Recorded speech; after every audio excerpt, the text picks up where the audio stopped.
34과 베드로의 고백. 마가복음 8장 27에서 38절 말씀. 예수와 제자들이 빌립보 가이사랴 여러 마을로 나가실새 길에서 제자들에게 물어 이르시되 사람들이 나를 누구라고 하느냐.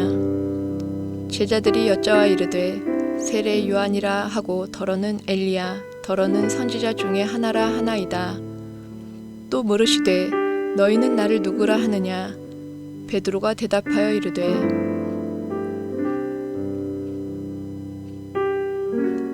주는 그리스도시니이다 하매 이에 자기의 일을 아무에게도 말하지 말라 경고하시고 인자가 많은 고난을 받고 장로들과 대제사장들과 서기관들에게 버림받아 죽임을 당하고 사흘 만에 살아나야 할 것을 비로소 그들에게 가르치시되 드러내놓고 이 말씀을 하시니 베드로가 예수를 붙들고 항변하매 예수께서 돌이키사 제자들을 보시며 베드로를 꾸짖어 이르시되 사탄아 내 뒤로 물러가라.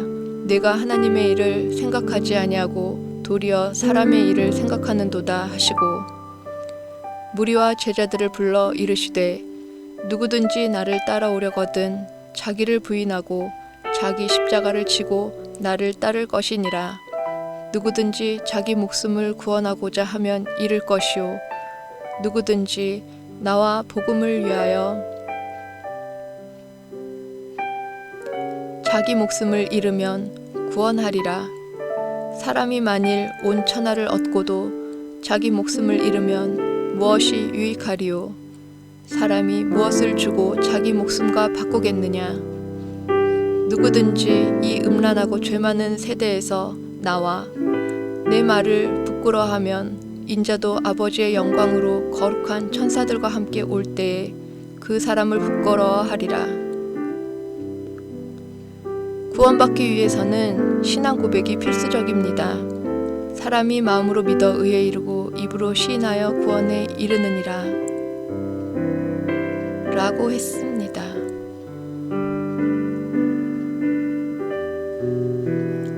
1. 신앙 고백을 원하시는 예수님. 예수님이 제자들에게 물으셨습니다. 사람들이 나를 누구라고 하느냐? 제자들은 들은 대로 세례 요한, 엘리야, 선지자 등을 말한다고 했습니다. 예수님이 또 물으셨습니다. 너희는 나를 누구라 하느냐? 제자들에게 물으셨지만 사실 그들 각자에게 물으신 것입니다. 왜냐하면 신앙도 구원도 개별적이기 때문입니다. 가족이나 친구가 믿는다고 해서 천국문을 통과할 수 없습니다. 나 자신이 믿고 고백해야 합니다. 이 신앙 고백을 한 베드로. 예수님의 질문에 베드로가 대답했습니다. 주는 그리스도시니이다. 주는 상전을 지칭하는 말로 예수님에 대해서는 창조주, 인생만사의 주관자 등의 의미로 사용됩니다. 그리스도는 헬라어로 히브리어 메시아와 같은 말인데 기름 부음을 받은 자라는 뜻입니다. 예수님은 그리스도요 메시아로 왕, 제사장, 선지자 등의 역할을 감당하십니다. 곧 예수님은 우리의 구세주이십니다. 3. 참다운 신앙 고백의 증거. 예수님은 이때 비로소 십자가 죽음에 대해 예언하셨는데 그때 베드로가 펄쩍 뛰며 항변합니다. 갑자기 돌변한 그의 모습에 예수님은 정색하며 책망하십니다. 사탄의 유혹에 넘어가 십자가의 길을 가로막는 것은 인간적인 생각에 불과하기 때문입니다. 참 신앙 고백은 자기를 부인하고 자기 십자가를 지고 따르는 것임을 밝히 가르쳐 주셨습니다. 우리는 예수님이 주님이시고 메시아이심을 확실히 믿고 고백해야 합니다. 입술만의 고백이 아니라 그에 합당한 삶의 고백이 있어야 합니다.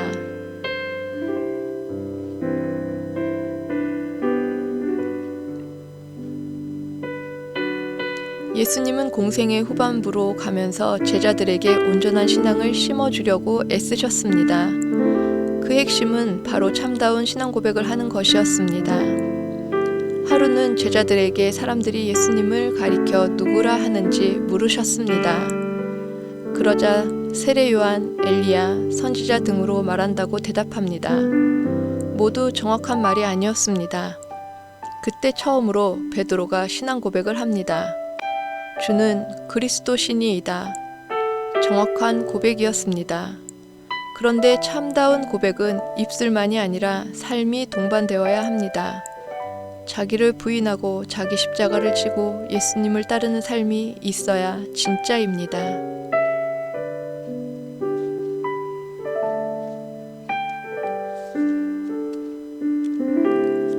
사람들은 그 당시 예수님을 누구로 알고 있었습니까? 사람들은 예수님을 세례 요한, 엘리야, 선지자 등으로 알고 있었습니다. 예수님이 제자들에게 각자의 고백을 요구하시자 베드로는 무엇이라고 대답했습니까? 주는 그리스도 신이이다 라고 대답했습니다. 베드로가 신앙 고백을 잘하고도 예수님께 책망을 받은 이유가 무엇입니까?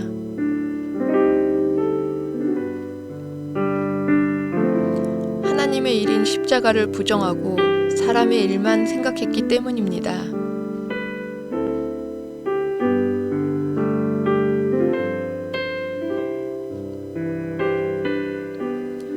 장기려 박사는 한국의 슈바이처라고 불리는 신실한 그리스도인이었습니다. 춘원 이광수가 그의 신실한 삶을 보고 자네 천사지? 라고 했는데 그가 펄쩍 뛰자 이어서 말했습니다. 그래? 천사가 아니면 바보구먼. 그 말에 그는 바보라고 하시면 제가 성공한 거죠. 라고 말했다고 합니다. 6.25 당시 평양의대 교수였던 그는 자유를 찾아 차남과 함께 월남했고 이 일로 안타깝게도 부인과 다른 자녀들과는 이산가족이 되고 말았습니다. 그는 평생 독신으로 살면서 극빈자와 장애인, 행여자 등 연약한 이웃을 위해 인수를 펴며 복음을 전했습니다. 이런 모습이 바로 삶의 고백입니다. 나눔. 우리에게 입술의 고백과 더불어 삶의 고백이 있는지 나누어 봅시다. 기도. 우리 입술이 고백하는 대로 살아가게 하소서. 적용. 자기를 부인하고 자기 십자가를 지는 삶을 살고 있는지 살펴봅시다.